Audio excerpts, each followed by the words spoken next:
Hello and welcome to another episode of New World to Go. I'm your host, Redbyrd, and with me is BDLG. Bordy,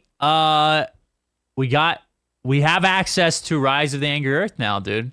Big event in the history of New World. We're going to break it down for you guys today, including some news, including like Siege of Sulfur extension, etc. So it should be a good episode, Bordy. How are you doing, man? You played a lot of PTR? I have been playing a lot of the PTR. Okay. I'm doing really well. Thanks for asking. Doing great. The PTR has been fun so far. I guess we'll dive into that here in just a minute. But yeah, everything's good on my end. How about you? Yeah, doing great. Having a good time. We're going to talk a lot about the content and everything that was involved with the Rise of Angry Earth update, including Season 3 stuff. I mean, there's a lot here, Bordy. We talked about what the changes were on paper, but now we have it in our hands, so we should be able to provide some insight for people that are maybe looking to come back to New World for the expansion. Bordy, let's hop right in.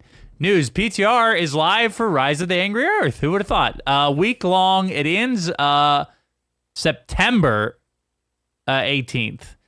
So now that is Monday. I didn't see a time. Oh, time is 9 a.m., right? PST, I believe. So like basically Monday morning is when it ends. So if you want to get in there and try this stuff for yourself, you have the weekend, right? If you're listening to the podcast. Yeah. Yep. Yeah. I'll probably be playing it a lot over the weekend for sure. Diving in a little bit more. There's some things I still want to test and check out. So I'm glad they're extending it through the weekend. I was a little bit worried whenever they said really short. I thought, oh man, this might only be like 3 days or something, but it's lasted a week. So it's not too bad. Yeah, a week. There is a lot to test there, but I think they did a better job this time with the PTR test and providing the stuff for us to where we can test it efficiently, right? They just recently dumped the artifacts in our inventory yesterday. That was Thursday. They basically gave us a loadout that had all of the new artifacts, and they had all the artifacts unlocked, which is it's an artifact feature.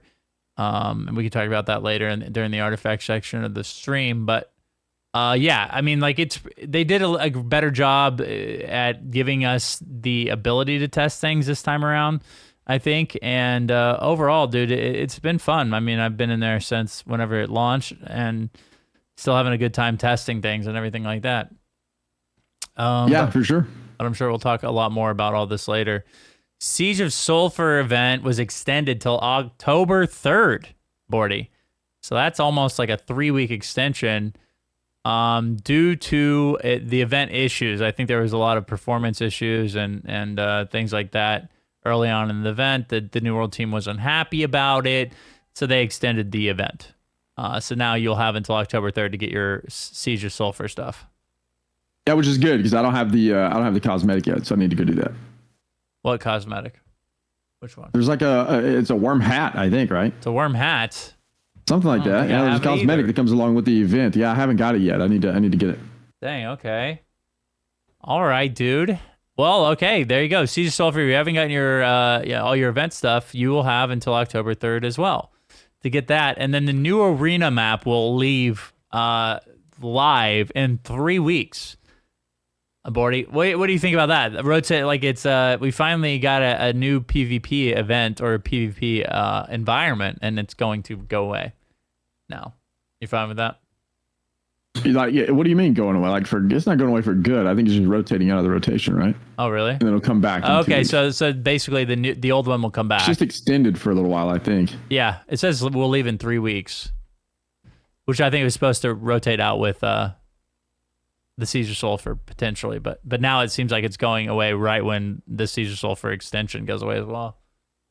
But yeah, probably something to do with that update. They're probably just rolling it through together, I guess. I don't know. I mean, I'm assuming it's going to go back to the old map, then it'll come back to the new one after 2 weeks, and it'll just be back to the normal rotation. I think it's just getting extended for 3 weeks. Yeah, what I think. Yeah. I hope in the future they're able to find a way to rotate the maps like randomly, like as you queue. I think that would be pretty fun, not knowing which map you're gonna go into, and then obviously, eventually, hopefully, we get a new OPR map that can kind of be in the same vein, just rotate maps back and forth through the playlist or whatever. Yeah. But yeah, so that's the news, man. Other than the main topic of today, which is the Rise of Angry Earth PTR, a big expansion coming to New World August or October 3rd, and we're getting to test it all right now. Again, it will leave a PTR at the end of the weekend, so if you want to test it, it includes, Bordy, all the things we talked about last episode, which was horse mounts, the new weapon flail, the Elysian Wild Zone, and the Rise of the Anger Earth main story quest, the rework of Eden Grove and Great Cleave main story quest line, the Savage Divine Expedition, artifacts, weapon perks, and changes to those that are coming in Season 3, Primal Fury Heart Rune, and the new changes to the influence race in the particular territories. So let's hop right in here, dude. There's a lot to unpack. I kind of just put these in, not random order, but maybe I think order of interest potentially for players. And the first one is mounts. I think this is like the most requested feature for New World since launch probably. And we have them now, man. We got have you had a chance to do the quest yet? You said your character is bugged. Oh, yeah. No. I did it on a different character. Yeah, so I did it on a different character, and then whenever they implemented the artifacts, I made a new character with the enhanced backstory so you get the artifacts and all that stuff. And that one was bugged. I couldn't get them out there. But the previous character I did, though, I did the mounts and did pretty much all the quests, maxed out riding and all that stuff. And, man, dude, I will say, like, I wasn't one of those people that was just crazy excited about mounts, because like mounts to me are like mounts. I was hoping for them to implement like a big system around it and whatever. But whenever the mounts came in, bro, this has been my favorite part of the whole expansion so far, or the whole PTR. Mounts, the way they implemented mounts is so good. I really enjoy the way they feel, the way they ride. They just feel really good. Like a lot of times mounts in games feel a little floaty whenever you get on. They're a little bit hard to control. They don't stop and start like you would think they would. New World nailed it in that regard. The movement feels super good in my opinion. Summoning your mount is fine. I think they did an excellent job with mounts, dude. I really have been enjoying mounts. I'm looking forward to getting new variations of mounts in the game, because right now we only have like the horse. As far as I know, in the PTR, you can only get the horse, right? There is a way to progress the season pass to get one of the cats. Okay. Apparently, I haven't done that yet, but I've only been around the horses. But bro, it's so good. I can only say good things about the mount system. I am not disappointed with it at all. A lot of people weren't all in on like an animal husbandry system and all that. I just was hoping maybe that was going to come into the game, just because like it'd be new content, new stuff to do. A lot of people do enjoy that thing or that type of thing, but I am not disappointed at all with the way they implemented it. I think mounts are incredible. I like it. Well, one of the things that they did bring instead of like the animal husbandry system was races, like the time trials that you do with the quest to level up your mounts and stuff. And I think that's pretty cool. I would like to see it would be cool to see, because you've seen it in like other MMOs in the past, like maybe some event that's horse racing, dude. Maybe there's like a little bit of gamba going on, dude. Maybe like it puts like 5 players in a horse racing match, dude. And then we get to put some gold on the, we get to bet on the riders. That would be cool. I like the racing aspect or the time trial aspect for sure.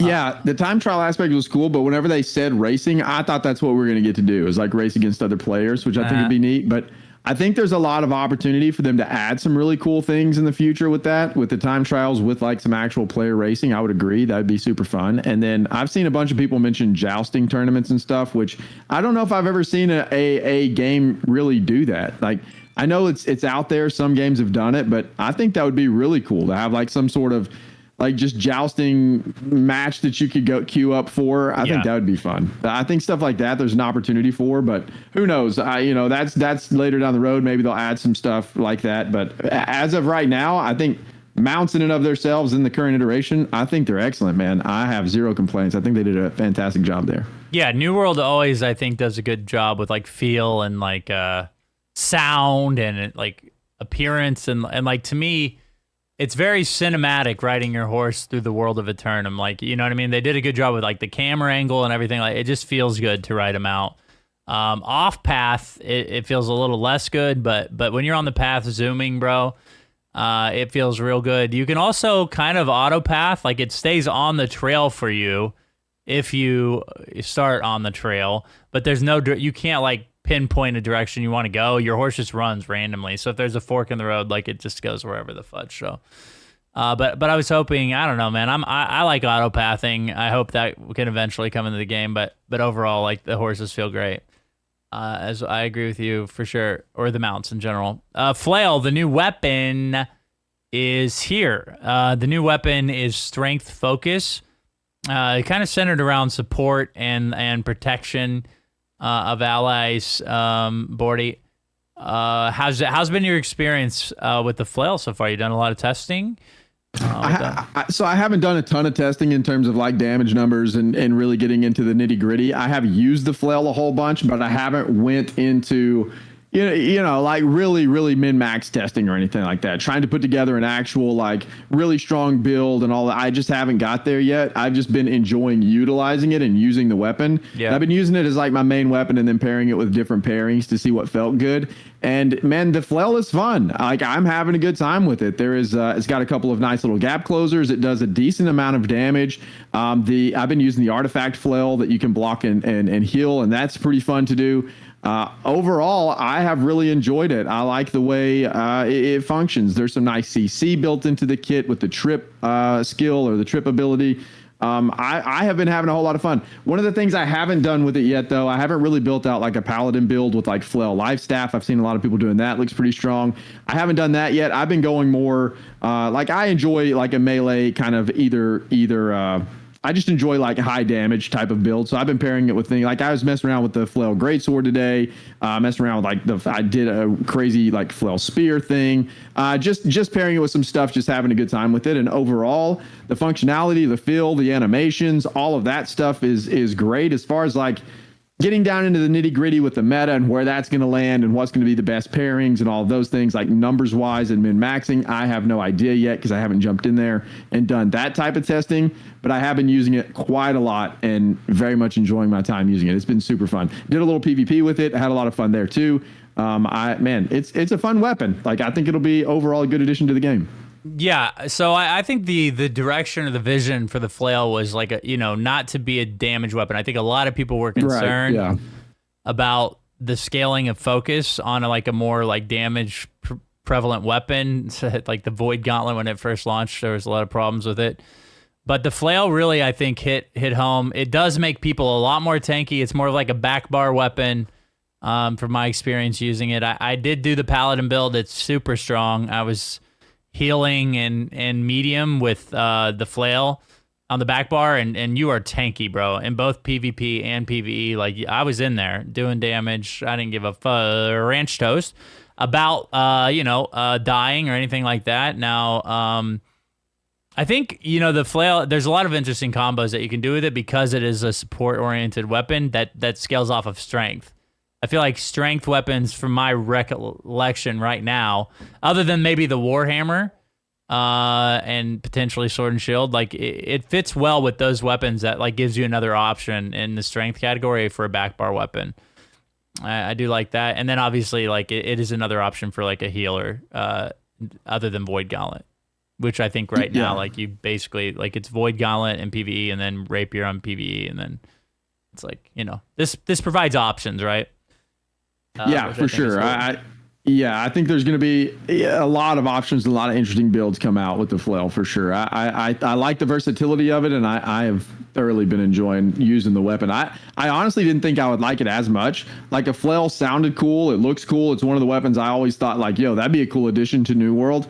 But for my play style, I'm really into like more roguish style stuff. So daggers will be great, which is a super highly requested weapon, obviously by the community. But whenever those come in, I think I'll be using those probably a lot more than something like the Flail. But the Flail is a super cool addition. I really like the way it extends out to the animations of the Flail and the way it just works and functions. It's just, I like it. I think it's pretty cool. Yeah, one of the things that's important to note is, so the Flail, this is unique about it, and this is something I think kind of important to touch on. You can equip a shield with it, and you don't lose a skill tree, right? You still have the 2 skill trees. The shield's just like a passive, like it allows you to block, and then also some of the abilities on the Flail change when you have a shield equipped. So I think, what do you think about the sword now? Like to me, like it would be cool in the future to see that decoupled from the shield and maybe set apart, and then hopefully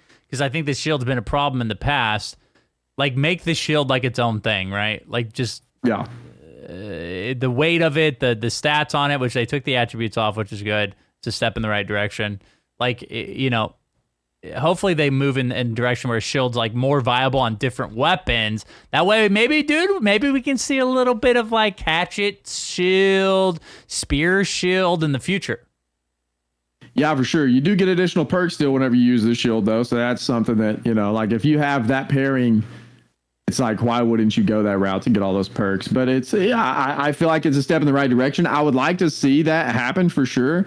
And I like the fact that they implemented this without being a stagnant weapon like the sword and shield was by itself. And hopefully, I wholeheartedly agree. Like, hopefully at some point, maybe they'll rework the sword and they'll have like like just the sword with the option to have the shield, kind of like they do, huh? Like a duelist thing, like without the shield.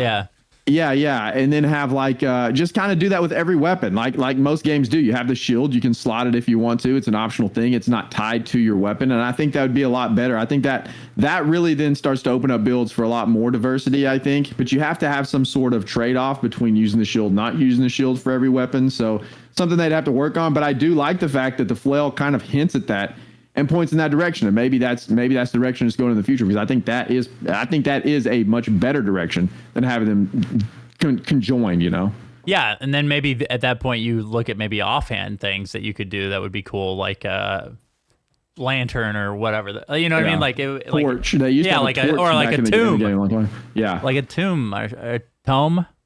It's a tome. Yeah, tome. Tomb is for dead people. Tome. I mean, you could hold both, to be honest, right? Totem. I don't know, man. Totem, whatever. Offhand weapons would be a cool thing to see in the future, maybe. So yeah. All right. So the flail, a really cool addition to the meta, or to the weapon category. Obviously, they're building up a pretty hefty selection of weapons, which I think is how New World shines with the classless system. Is just like a bunch of different viable weapon choices that you can experiment with. And obviously a new feature coming. Artifacts is going to improve that. We'll talk more about that here in a second. The Elysian Wild Zone, Bordy. The rework of the zone that was formerly known as First Light. And the main story quest, which basically pushes into the new zone, the Elysian Wilds. I don't know how much of a chance have you had to explore the zone. I'm sure you've had plenty. And then the new main story quest line, Bordy. I think the important things here, obviously, is the size of the zone, the content in the zone, the features of the zone, because this is one of the main features of the expansion. So talk a little bit about your experience with the zone and the story quest line. So far, overall, good. I think so. They did a great job redesigning. New World always does a fantastic job with visuals, and I think running through the zone feels really neat. There's different mob types there. I was a little bit disappointed in a couple areas where it was just like, you go up there and someone in chat today was like, they came into my chat and they were like, wait, is this Brimstone Sands? And they really thought I was in Brimstone, because there's an area where it's the same mobs, it's the same aesthetic, it looks like the same exact building. And it's a really big POI there. And so I was a little bit disappointed in some of those things, to be honest. Like, I understand you got to reuse assets. You can't make everything brand new. But overall, as a whole, I think it's really well. I think it's done really well. It looks really nice. All of the foliage and stuff looks a little bit different. There's new resources there. It looks okay. Like, I think it looks really good. And it's a different feel, because you do feel like you're running kind of through like a jungle area, because all the mobs are more centered around like beast creatures versus other creatures. So that has a different feel and a different aesthetic to it. The elite zones are pretty neat. I really like the elite zones with the jump puzzles and stuff. That was a lot of fun. I ran through there today with a few people. I can only imagine how that's going to be whenever this is live. It's going to be a poop show. Massive, it's going to be crazy, and I think that'll be fun though. I think that'll be it'll be funny for sure. I don't know how fun it's going to be to fall like for the 13th time trying to get the it's going to be interesting. It'll be entertaining for sure. But I think there's some fun opportunities there. Overall, I think the zone is fine. I think it's good. I don't know if it's like something that just absolutely blows me away, but I think it's fun. I think it's an interesting zone. I think it's better than what First Light was before. So I think it's overall a W for the health of the game and the future of the game moving forward.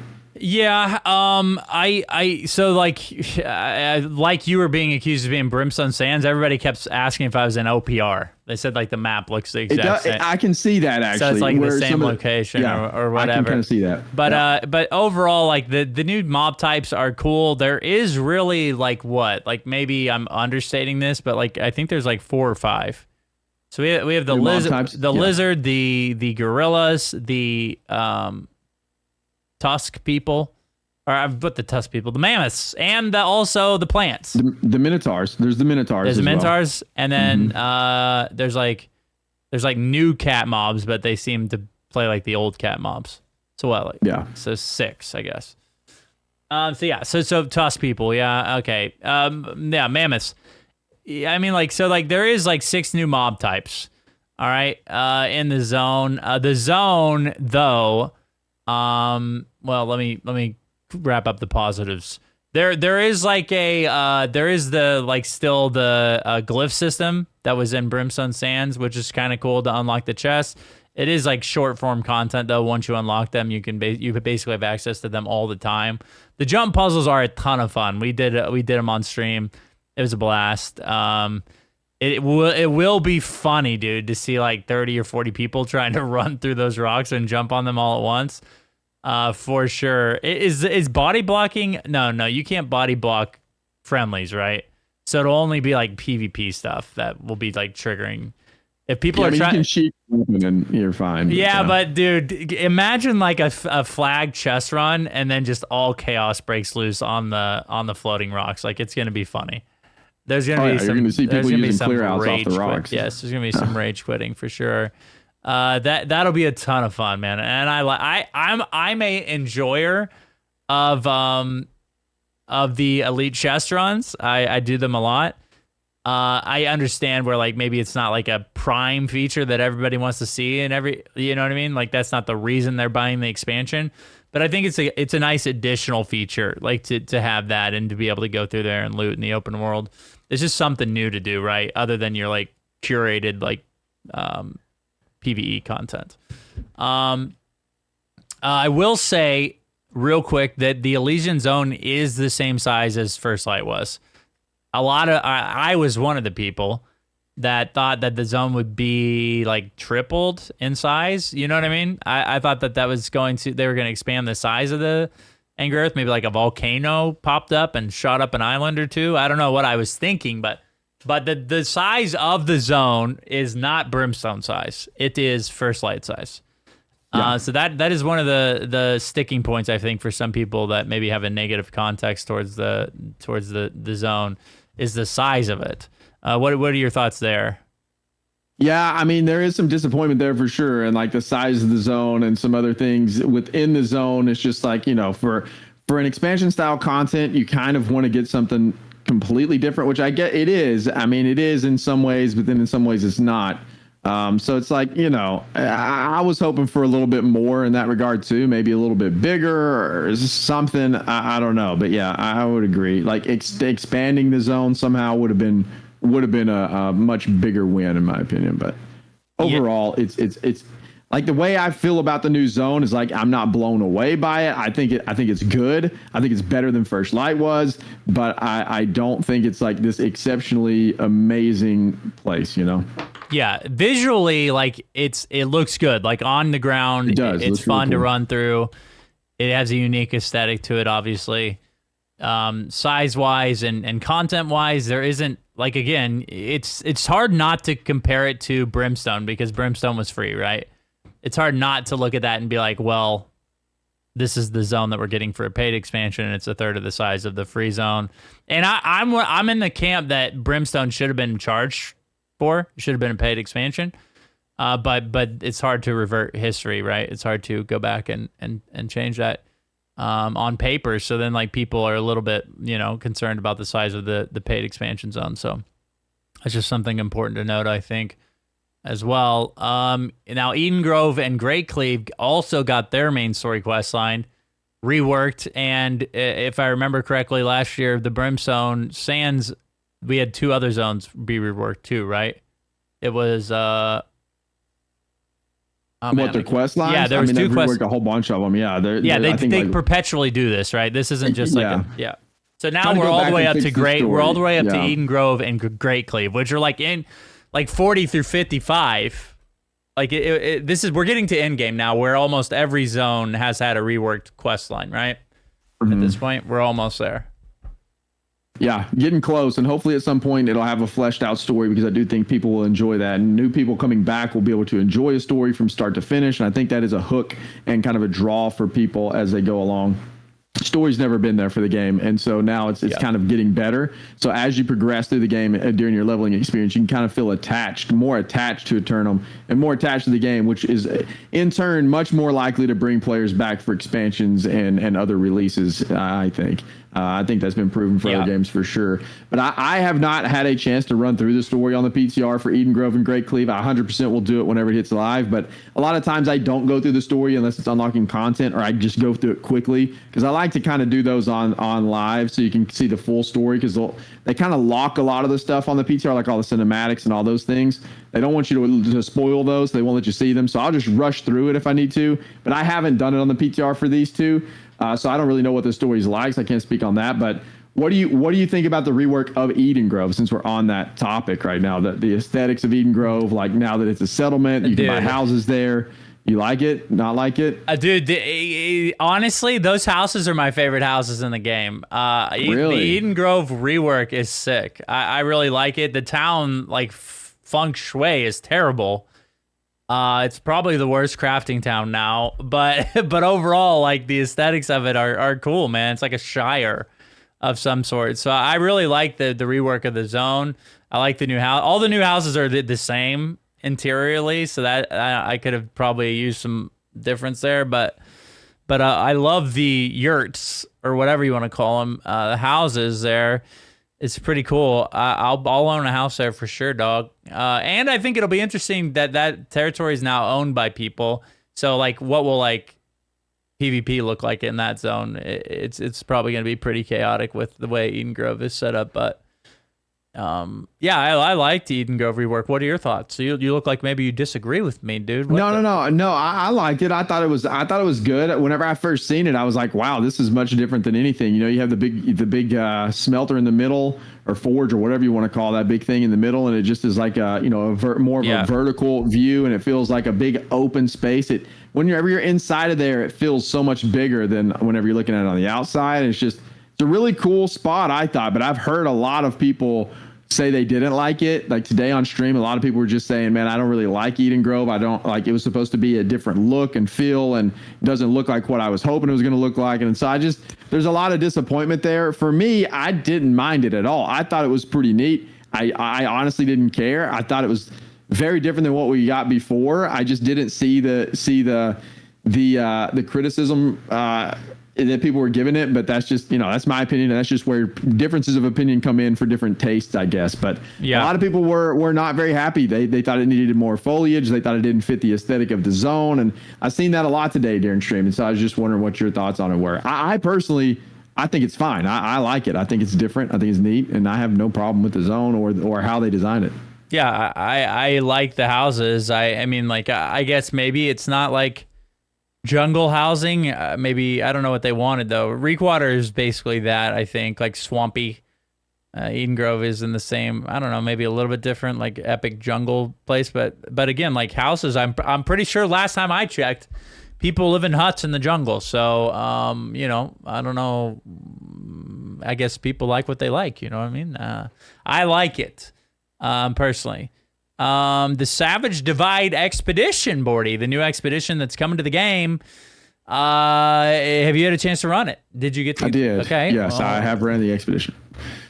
This is going to be probably my first kind of negative comment, man. I thought it was very lackluster. I thought the expedition was not great. You're usually not negative, so this is going to be. Well, here's the thing, man. Okay, they've put out some banger expeditions recently. They've been ramping up, and the expeditions have been really good. They've been really solid mechanically. You've got the Imperium Forge, which was really good. I thought they did a good job with Eniad. I mean, these they were a good length of expedition in terms of time wise. You know, you had Tempest that released, which was really long, but it was also very unique. I think that it was it was all of those have really unique mechanics and like really cool things in there.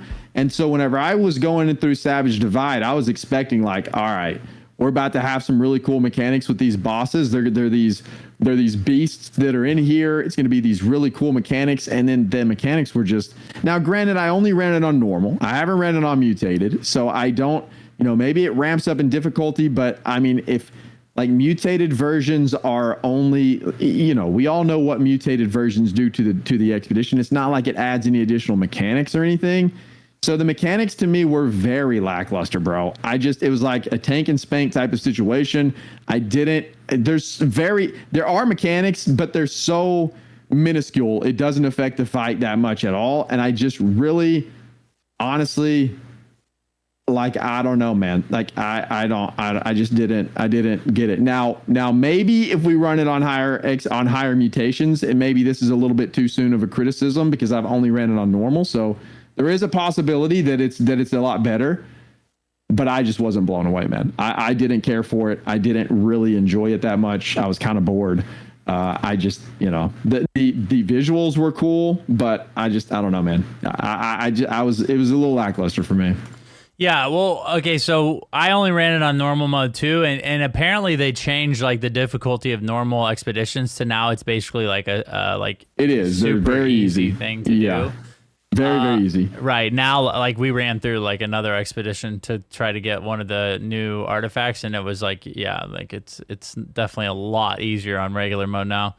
But I kind of, from my experience, I agree with you for the most part.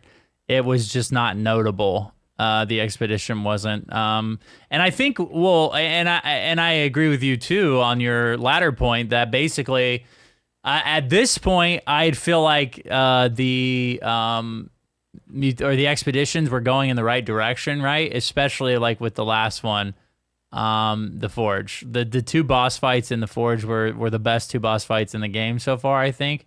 Mechanically, they're just a ton of fun to do, and I love fights, and I think MMOs do, or like MMO PvE it's at its best when it is mechanic heavy and you're able to master the mechanics, and then the fight is easy. But like I don't like the randomness of like dying to nothing, or like, oh, well, like you might get hit, you may not, or like one-shotting. Like if it's not mechanically sound, like all those mechanics or all of those things feel terrible. And like to me, like Forge, Iniad, I mean, to a lesser extent, I wasn't that big of a fan of Iniad, but the fights were there, right? The last fight in Iniad was a lot of fun. So like I just felt like they were heading in the right direction, and this one maybe is like a step back a little bit. So I mean, I'll obviously do it on mutations, try it out again. Maybe I'll change my opinion, but overall, like. Number one, like the expedition, I don't think is a step forward, or maybe like even equal to the Forge. And number two, man, the expedition thing as a whole and the mutation system, which we can talk a little bit about now because I don't have it in the notes, is I mean it is a good, and I've said this before on the podcast, it's a good secondary PvE feature, but it can't be like the main thing still. Even with the rework, even with like adding more expeditions. I don't think that this can be like, I don't think mutations can be New World's endgame PvE experience. Like, I just don't think they're good enough. Yeah, well, there's been a data mined raid for Cutlass Keys that people were talking about today on stream. And so hopefully that'll come in soon, and that'll change the game a little bit for what we're looking for in terms of in-game PvE. But I don't know, that's not in the game yet. So, I mean, I do agree with a lot of your points there, most of them with the expedition. It just wasn't there. I mean, so what do you think about them squishing the mutations down to 3? Like, what are your thoughts there? I have not ran a mutation yet on the PTR. I plan to do so over the weekend, and I plan to run Savage Divide on like M3 over the weekend to see how it goes. Yeah, because I would like to see how that functions, and how it's different from maybe M10s in the past. I know both you and I have ran, hundreds, thousands of M10s probably at this point. So it's like, it'll be interesting to compare and see what it's like. And I'd like to run, just an M1, M2, and M3 and just see what those like, what it's like, what the progression is like, and see what happens. So I plan on doing that over the weekend at some point. But what are your thoughts about them squishing it down to M3? Like, have you had a chance to run any mutations? I haven't done any mutations yet, but to me, one of the main flaws of the mutation system as a whole was it divided the player base too much. Like, you were already on these servers that basically are capped out like at 2250 or 2500, whatever they're at now. And then if you divide, like, there's only so many people that want to do like PvE stuff. It is a larger percentage than the PvP stuff for sure, but it's still when you don't have access to like a cross server queue, it was way too hard to get new players through the mutation system. It felt clunky. It was slow. You know, a lot of people don't want to go back and do an M1, especially when you were limited to the amount of mutations you could do every week. They weren't going to use one of their 25 runs to like help some random person like maybe make it through a mutation. So it's like, you know, that system was really, in my opinion, not great. And the changes like squishing the levels should help with players going through the mutation system in a more effective manner. There is a quick caveat to the mutation system is now it is part of the expansion as well. So mutations will no longer be available to the base game owners. You will need to buy the expansion to continue the mutation grind. And another caveat I think that's important is they're the same expeditions in the rotation except for the new one, the Savage Divide. Yeah. I mean, that's a good point. It's an interesting choice to do that, I think, for the expansion, but it is what it is. You know, like I don't know how I don't know. There's a lot of uproar for that situation in particular. And I think we could talk about that topic for a really long time. But that is true. That is what they have done, and it is what it is, man. You know, you'll get to play all the base game expeditions, but you're gonna have to buy the expansion to play the mutations, I guess. So. Yeah, I don't know, man. I think squishing it down to 3 levels is fine too. I think that was a good move. 10 was too much. Nobody was running them. Nobody was running like mid-tier expeditions unless you were trying to get to the next tier and unlock your codex. No one was doing them. It's splitting the player base. Like, it was for newer players coming into the game trying to work up to M10s. It was an absolute nightmare, which is why you've seen a lot of players buying shards, and then you would have people come in. I've ran M10s with people before that said, I've never ran a mutation before ever, but I bought all my shards to get my gear up to this level so I could run this. And it's like, okay, there's a problem here if that kind of stuff is happening. So I think the rework of the mutations overall is really good. I'm glad they did it. It's very nice. And I think it'll be a much needed addition for the future of the game versus having the 10 levels. That just wasn't working out very well. No, not at all. To my knowledge, the mutations are the same, right? You haven't heard anything about like new mutations, right? There's still like fire, ice. As far as I know, yeah. As far as I know, there's a promotion. Like, it works the same way as it did before. Only it starts. As far as I know, M1 is like, you know, has one of the mutation effects, and then M2 has 2, and then M3 has like the promotion and the whatever they call them. I forget what they call them. It has all 3 of them. Yeah. Yep. So. Again, and it makes sense, right? Each level of the mutation now adds the new like alteration to it, and you know what I mean. That just makes a lot of sense and should be a lot more friendly for people to learn and understand, because like it was very very like unorthodox the way that the mutation scaled 1 through 10 too. So that should be fixed as well. Okay, so here we go, dude. This is my favorite thing in the expedition or in the expansion. My favorite thing that ever be added to New World on paper is artifacts, dude. Artifacts are a new type of gear piece that you can equip and unlock different perks on. These particular items have a unique perk that you can't find on any other piece of gear as well. It's like the exotic system in Destiny, if you're familiar with that, Bordy. It's great, man. On paper, this is fantastic. A great step in the right direction for New World as far as like itemization goes. Artifacts are fun. It's target farming, which a lot of people like. There's a lot of target farming involved with these artifacts. So what is your experience so far with the artifact system? It's good so far. I have enjoyed artifacts. On paper, I was very excited for these to come into the game. I agree. It was one of the things I was most excited about. And then I rode on mounts, and I thought, man, mounts are really cool. This is like really well done. But artifacts, I think for overall are super cool, and I think it's something they can just continue to add to the game every expansion, every update, whatever they can add a new artifact, a new chase item, and I think that stuff is really good. I think it's going to cause some crazy stuff to happen on the PvP front for a little while, and I think they're going to have to rein that in a little bit and figure out how to handle all of those things, because I've seen some pretty crazy combos with artifacts already. But I think they're really cool, and I think there is a lot of build diversity that could potentially happen. I have seen some artifacts that are a little bit underwhelming though, that I just haven't like.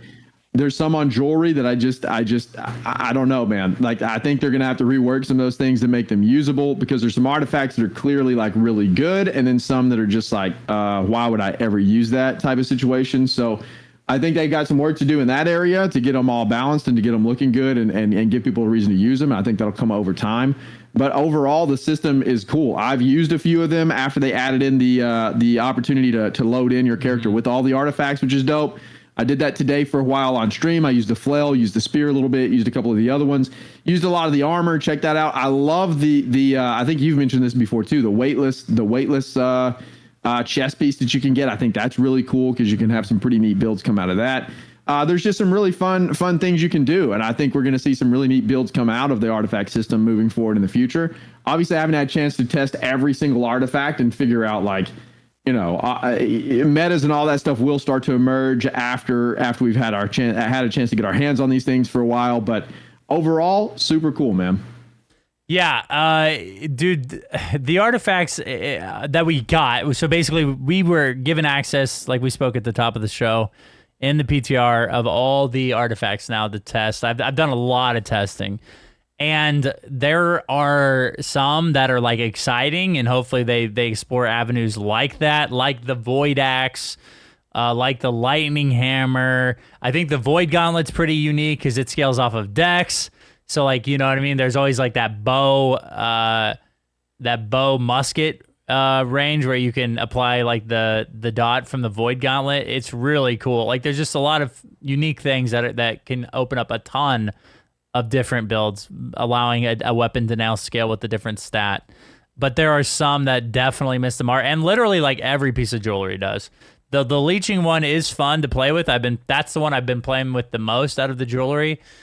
But it's still like pretty lackluster. Like, the jewelry being one of the 3 artifacts that you can equip on your character, there's a lot to be yearned for there, or a lot to be desired. There are a lot of cool pieces of armor and weapons, though, that you can kind of combine with each other that have like pretty cool effects. None of them are synergistic, though. That was another thing that was like a little bit interesting to me, Bordy. It was like you can equip 3 of these, but none of them really like tie together in any way. It's always like you know what I mean? It's like, 20% crit resistance, and also your fire staff now scales with strength. And it's like, okay, well, obviously there'll be some cool builds that come out of these artifacts, but the first iteration, there are some that are like missing the mark, I think. So hopefully they continue to experiment with these. I'd love to see them like go crazy with artifacts, and just let us like have maybe like, just ways to like completely break the game. I think it's fine at this point. Like, that's fun in an MMO, is trying to break the game and trying to make your character crazy. So hopefully we get to see more in the future, which I assume we will, right? I think now all the updates will at least add some artifacts, right? Yeah, I would assume so. I mean, that would be an easy way for them to add content moving forward for every update, is adding an artifact. So the artifacts are pretty dope overall. I agree. They're pretty cool. I think they have some work to do on them to make them function how they need to function overall, and especially with the jewelry like you were mentioning. But overall, super cool addition. I'm very excited to continue to test them over the weekend, and then get my hands on them on live and farm them out. I also think the way in which you upgrade them is pretty cool. Doing the quest and unlocking all the perks and all that stuff, I think will be neat. I haven't done that because I just unlocked them all on my character, but I do like the idea of having to do that. I think that just gives a little bit more feeling to the artifacts and enjoyment out of like collecting one and getting one and leveling it up. It just feels like an extra tier of progression, and I like that as well. So I think it'll be good, man. Yeah, it's going to be a ton of fun to see how these continue to build up over the future. I love the target farming. Like, really, like, that is a lot of fun. Like, I had a blast before they gave us all the artifacts, going up into Merc and getting groups and like clearing portals to try to get the Void Axe. It was like one of my most sought after artifacts to try to test with, and it was fun going up there and seeing if you'd get the artifact or not, doing the portals. So it just made it adds you a reason to go run some of that content. It gives you a reason to do these things that you typically wouldn't do, or go farm a boss in a zone that no one ever goes to touch anyways. Like that stuff's cool and adds a lot of value to New World, like a lot of legs to some of the New World content. Okay, so now big changes on the gearing front, dude. Weapon and armor perk changes, as well as like crafting. Let's break this down individually because there's a lot here, I guess, in this one thing. Weapon and perk changes. So they're getting rid of resilient. They're getting rid of ward. They're making those. They're like all your gear that you have right now will convert to health on those particular perks, and they're getting rid of Bane. So getting rid of these three, like much like I think. I mean, they were basically like mandatory on every piece of gear. Like if a piece of gear didn't have resilient for PvP or it didn't have ward for PvE, it was useless. So they got rid of those perks and they added more perks to the pool, which is another pertinent topic. So what do you think about this, man? First, the removal of resilient, ward, and Bane. I think it's great, man. I think it's something that needed to happen a long time ago, and I think the community is going to love it overall. In the long run, I think new players will love it in the long run. I think removing Ward and Bane and Resilient is really, really good. I was super on board with that change.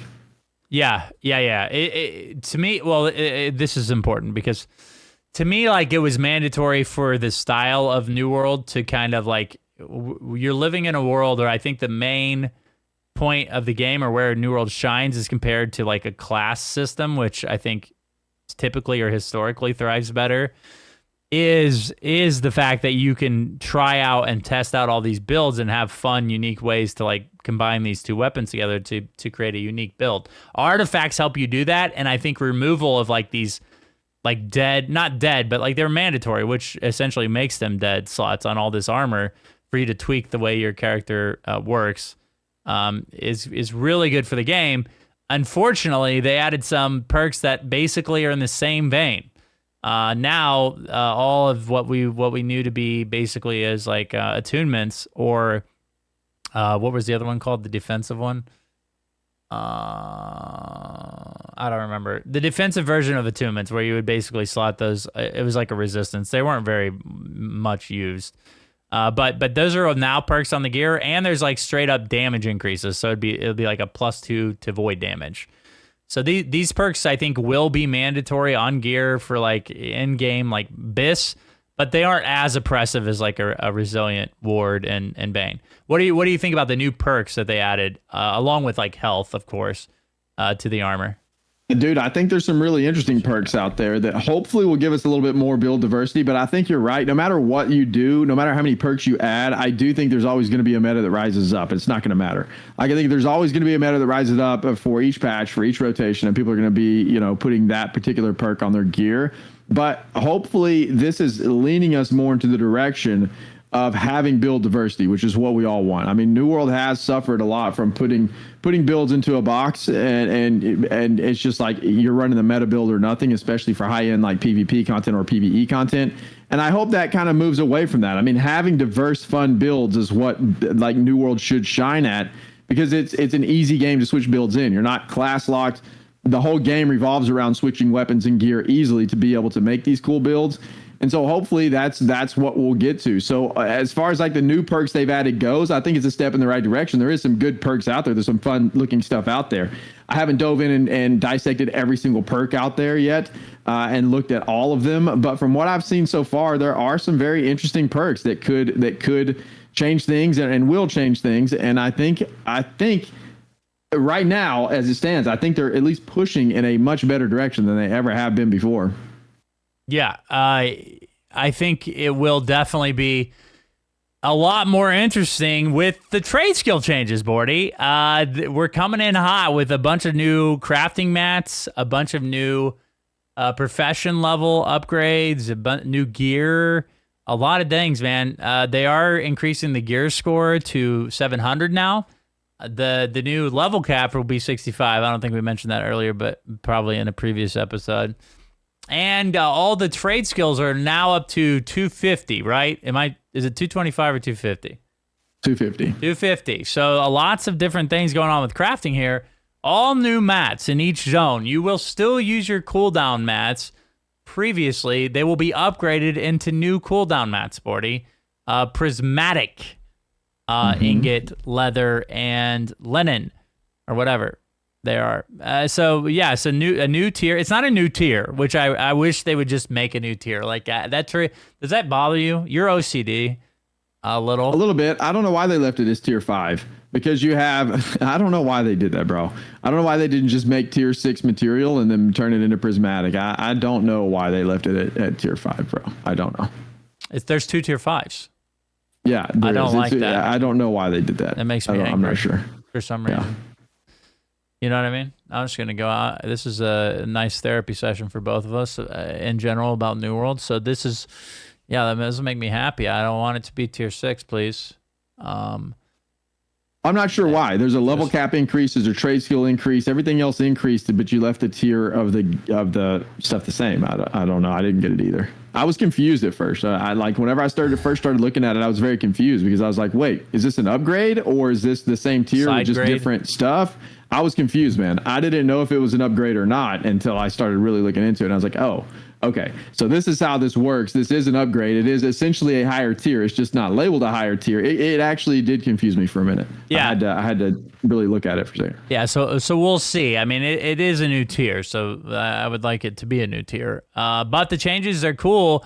Bordy, you can now guarantee the gear that you want to craft, Bordy. Imagine spending hundreds of hours in the game, leveling up a profession, grinding for hundreds of hours, getting material that you need to craft, and then crafting the item, and then getting a bad item that you'll never use 15 to maybe perhaps 200 times in a row.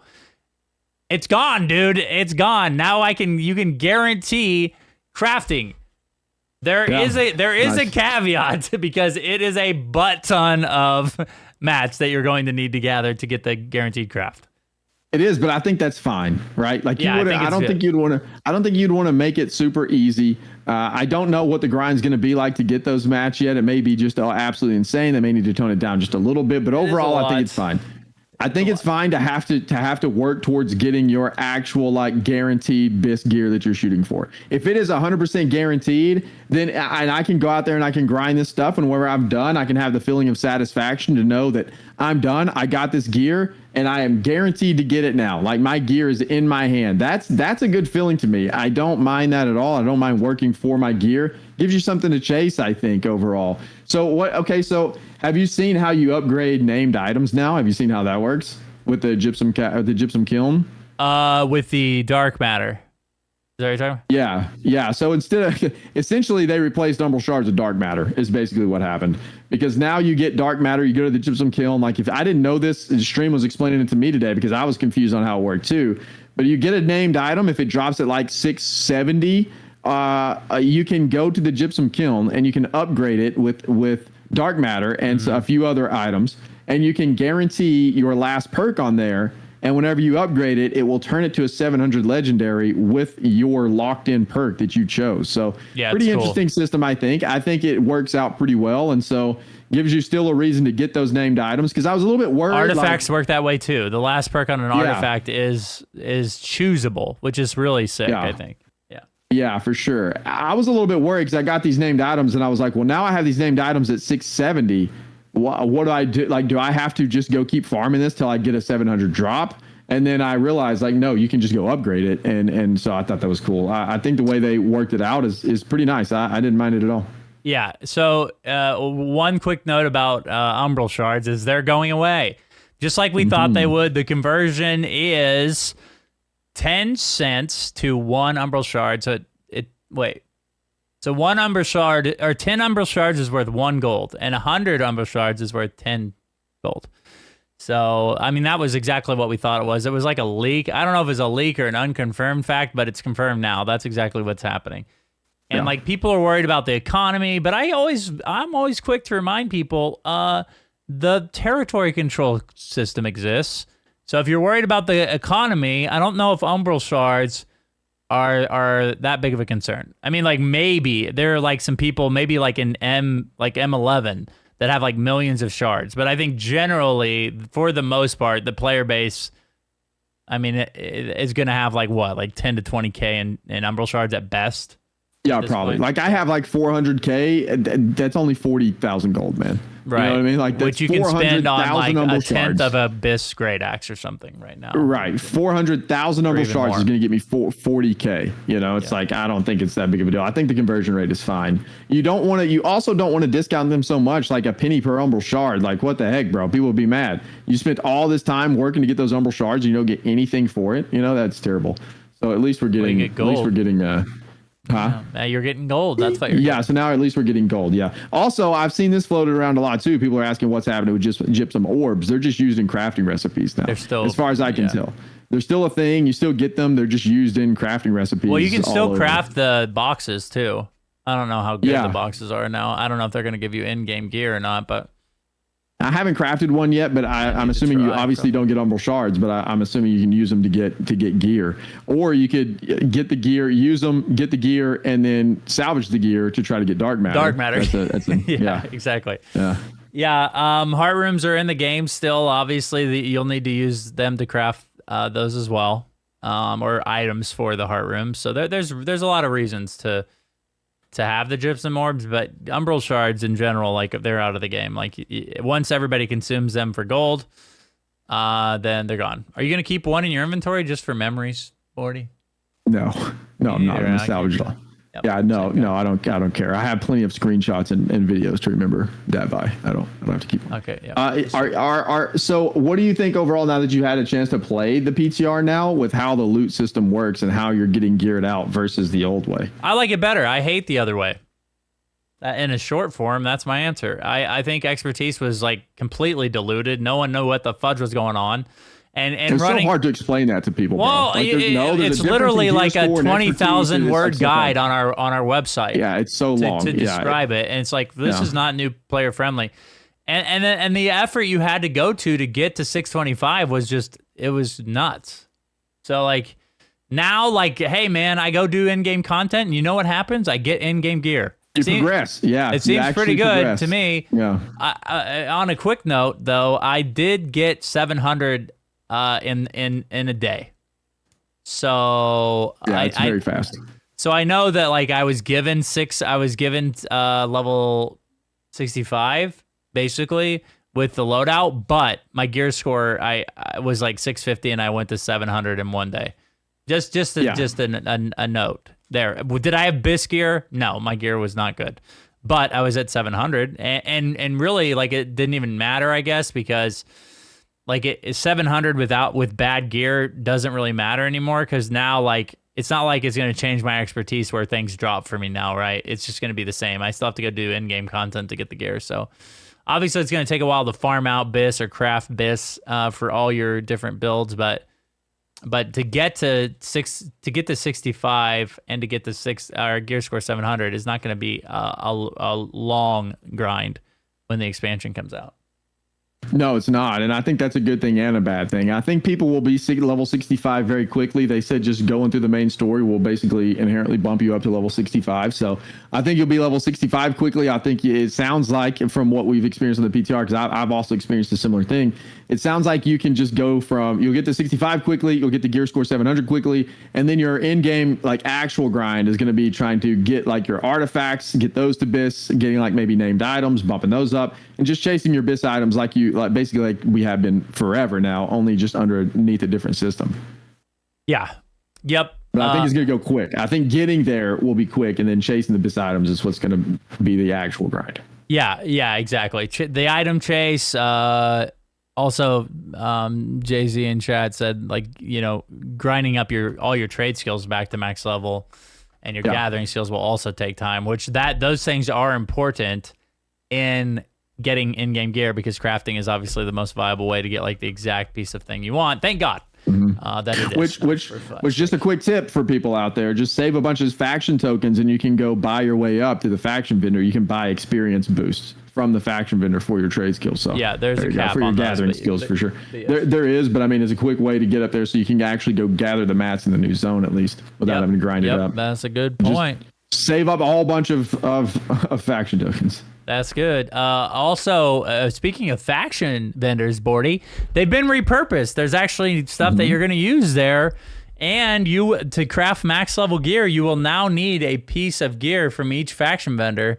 I believe these are, I mean, I haven't checked. I should check that but I can't imagine they're not bind on equip, right? So that's going to allow you, a Marauder, to sell your unique piece of crafting gear to the rest of the server. Hopefully, like if it doesn't work that way and I have to re-level all 3 factions, I think that's not great at all. So if it is that way, pre-firing AGS, please fix that because that's not good. But if it is where it's bind on equip, they are bind on pickup. There's no shot. You're lying. There's I mean, if it works that way, please, like I'll pre-rant here. That's terrible. So please fix that. But so which items are you talking about here? Just to clarify. Well, so like there is like a item that you need for Arcana. There is like there's just the different crafting items. They're level 700, and you get them from the vendor. I got you. Yeah. So you got to buy them. So just to clarify, you have to buy these items from the vendor, just like you would your other crafting equipment, like your crafting gear. So say like you're trying to craft like right now, if you're in the game and you're trying to craft 600 gear, you have to have all your trophies. You have to have the 5-piece crafting mats. You're saying now in the faction store, there's another piece of gear you have to buy in order to craft level 700 gear. Yes. So it's just another piece of like crafting equipment. It's one piece of, it's not all of your crafting up stuff is going to be upgraded. It's just one piece. That's 700. Okay, I haven't toyed with that at all yet. I've seen them in there, but I haven't toyed with it. I haven't tried to craft a piece of 700 gear, so I don't really know exactly what all you need to do it. But I mean, I'll try to find an item real quick. Just delay. Primal Fury Heart Rune. How do you like it, Bordy? I love it, bro. I actually really like it a lot. I didn't know if I would. I don't know how strong it is compared to other heart runes. It feels pretty strong to me. I like it. I've been using it a lot. I love the animation. I've been using the one that gives you grit. The other two seem a little bit lackluster because there's like some give and take there, and I don't really like being rended to dish out more damage. I haven't really tried that. I've just been using the one with grit. I think it's cool. I think the animation is cool. I like the fact that it's not just a one button press and that's it. You actually transform into a beast basically, and it just, dude, it's cool. I really like the heart rune a lot. I have not, however, used that heart rune in like a PvP setting, so I don't know. Like I haven't jumped into an OPR with that heart rune yet. So I don't know how that feels. I did duel a little bit with that heart rune, and that was cool, and it felt nice there. Well, I'm a fan. I like this heart rune. I think it's really cool. Spoiler alert, it makes you a gigantic target for range attacks and OPR.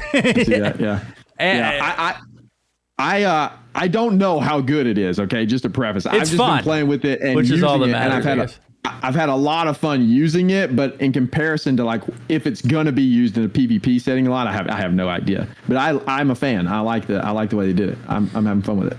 Yeah, so here it is. I found it. Try to backtrack, but I agree with you. I like the nature of the heart rune. I hope they do like more like transformation heart runes in the past. Maybe like, I know you hate this, so that's why I want to bring it up. You haven't got angry yet on the podcast. So I gotta at least try.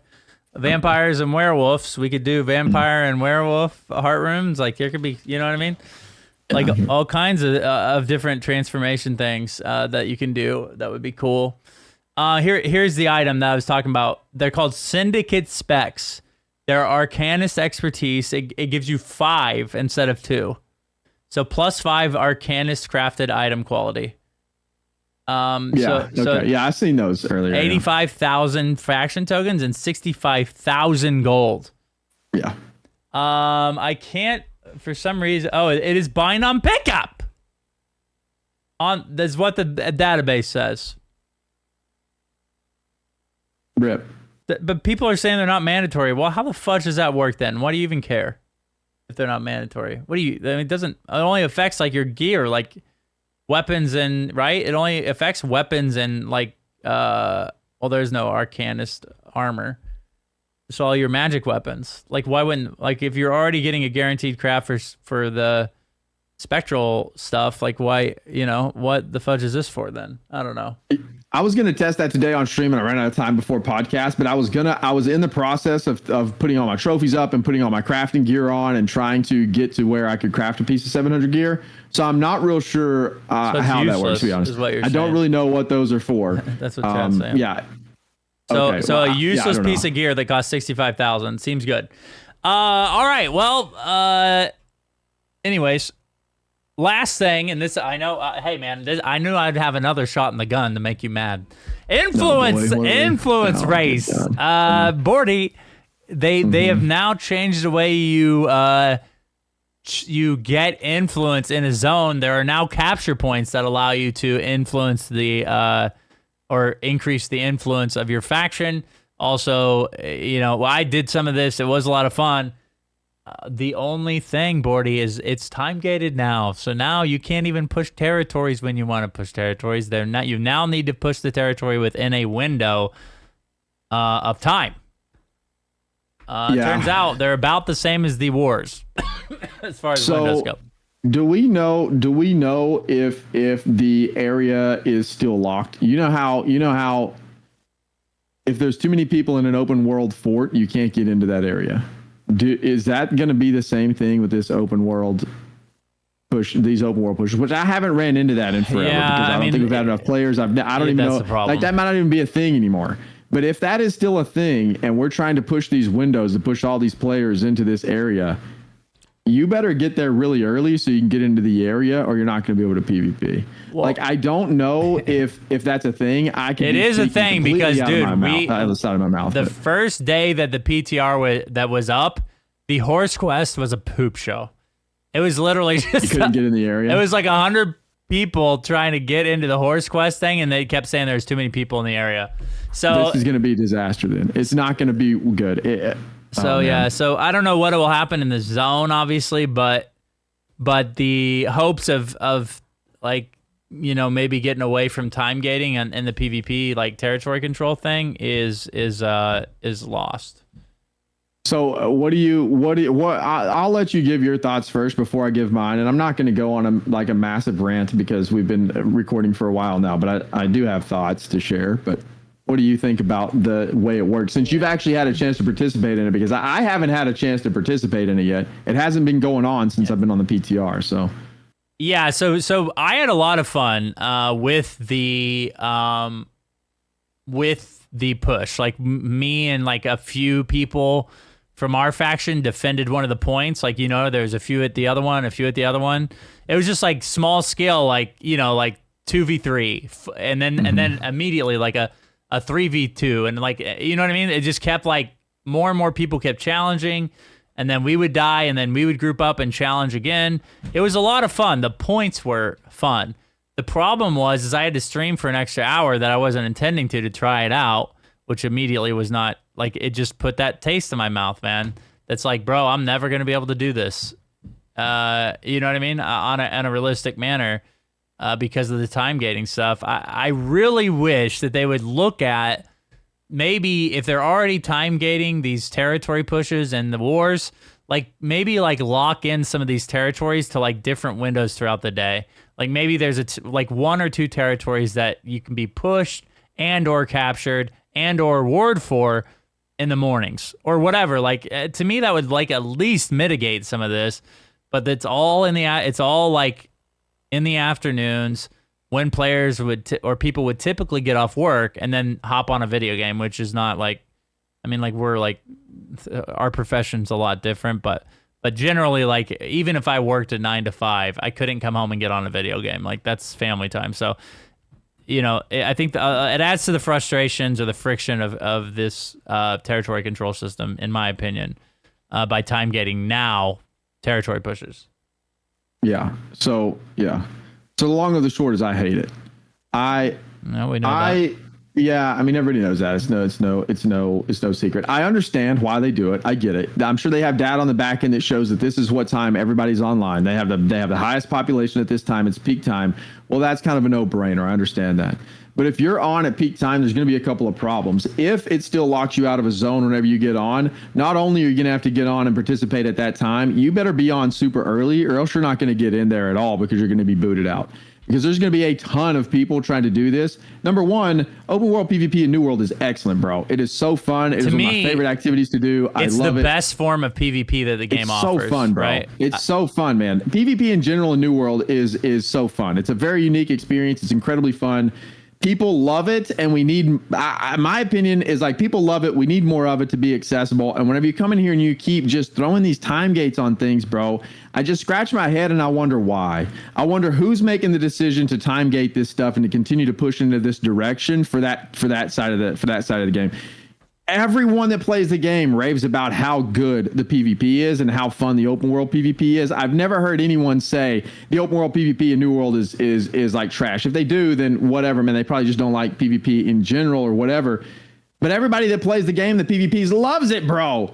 And I do too. It's so fun. So why limit your premier fun content like this, bro? Quit doing this stuff, man. Please, for the love of goodness, man, please quit time gating content in New World. There's got to be a better way, man. There has to be a better way to provide accessibility to your players and to your player base. And I wish that this whole territory system stuff would get reworked at some point to provide more freaking accessibility to players to enjoy the content. That's all I'm asking, bro. You gotta quit gating your stuff and making it this elitist type of situation. You have to. I get it. I understand why we're gating it to 6, 7, 8 o'clock p.m. I understand. That's whenever all the players are on. I understand. I get it. But it's not good. You're just throwing out the window potential customers that would play your game, and you are, honest to God, crutching your growth for your MMO whenever you do this. That's just the facts, man. It's just pushing it into a niche area that's like, this is this really fun PvP MMO, but oh, by the way, you're not going to be able to do this unless you're here at these times, or unless you know somebody to get you in to do so. It's just bad, man.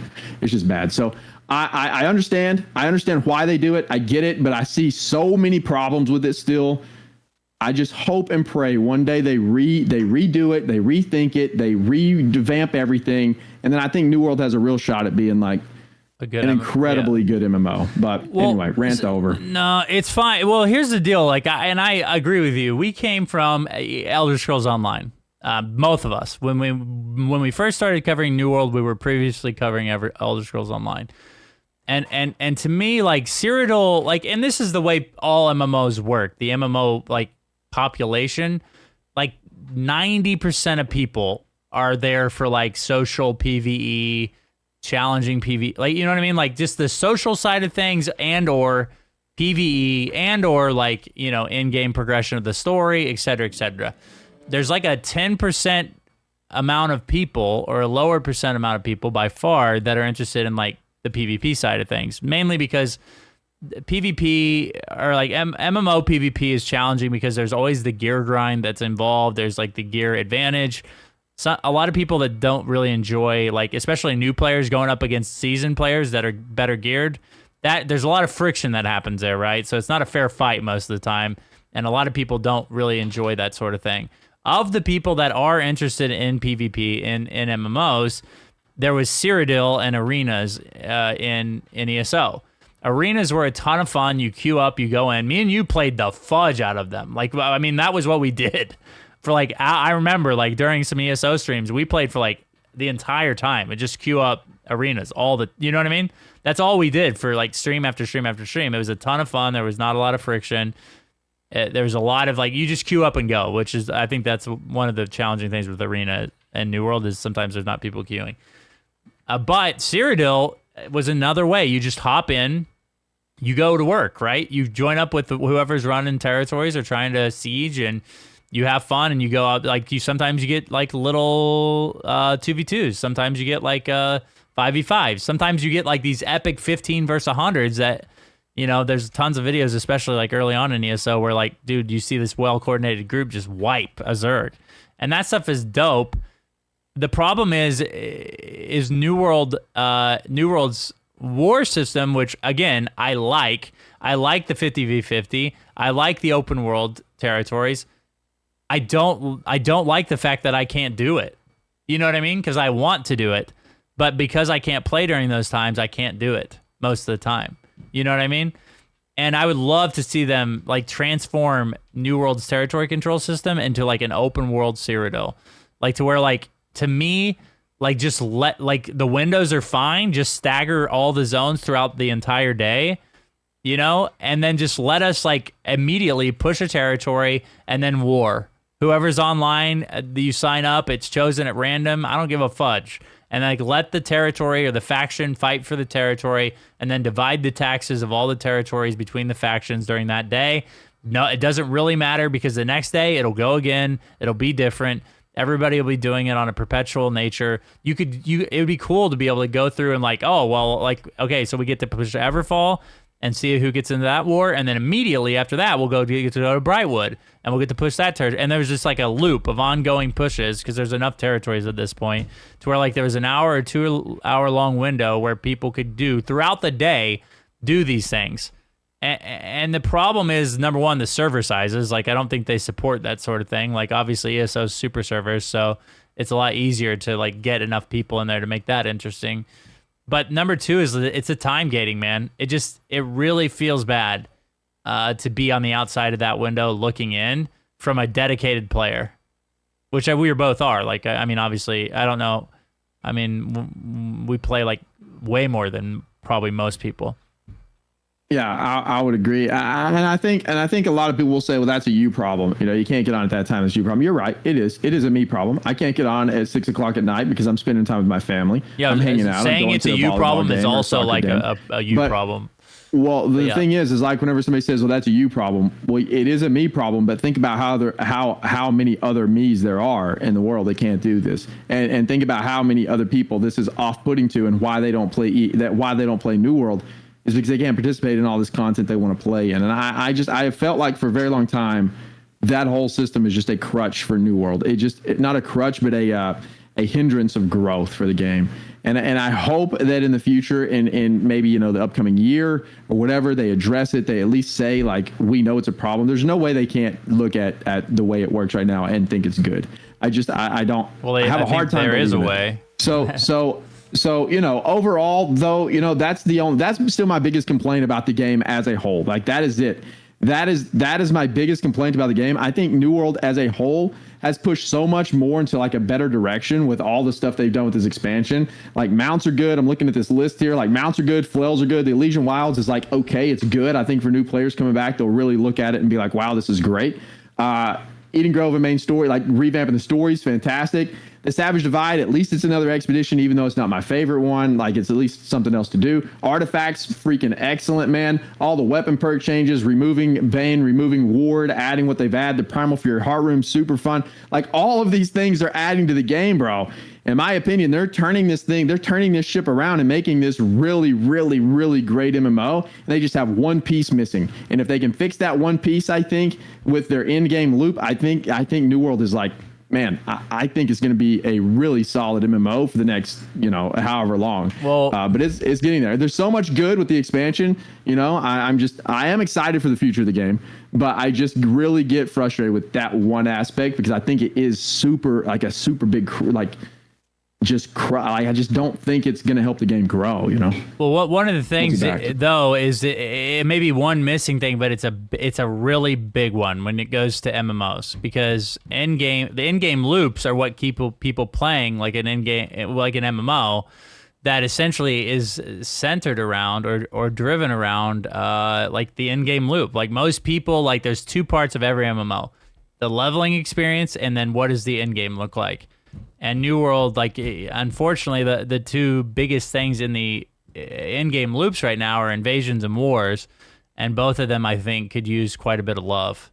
Or territory control, let's just put that, because that is to me, like, New World, that is the point in New World, for the most part. That is the end game. Yeah, that's territory control involves invasions and wars and territory pushing.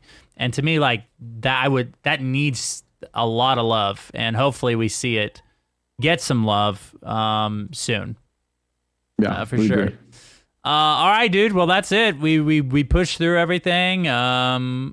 We cover anything else that you want to talk about before we wrap this baby in a nice little bow and send I don't think so, man. I think we've covered pretty much everything. It's been a long one. All right, yeah, it has. I mean, it's still an hour. It's probably normally, maybe seems long because you're having to spend the time with me, but it's only been an hour. Thanks to everybody for listening, watching. We really appreciate it. Go check out studioloot.com. We have tons of New World content over there.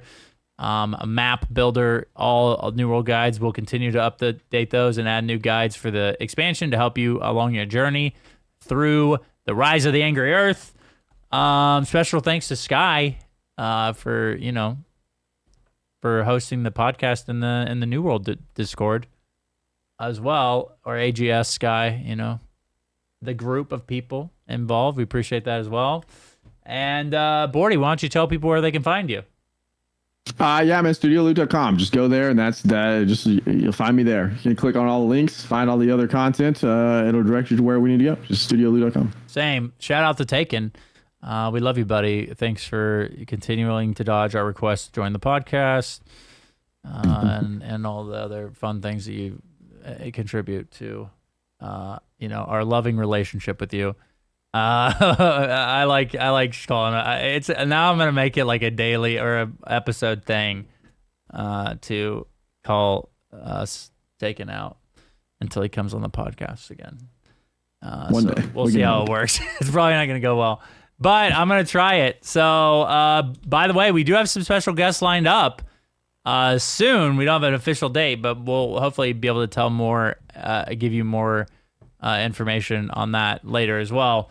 Again, guys, thank you so much for listening. We really appreciate it, and we'll see you in another episode of New World to Go.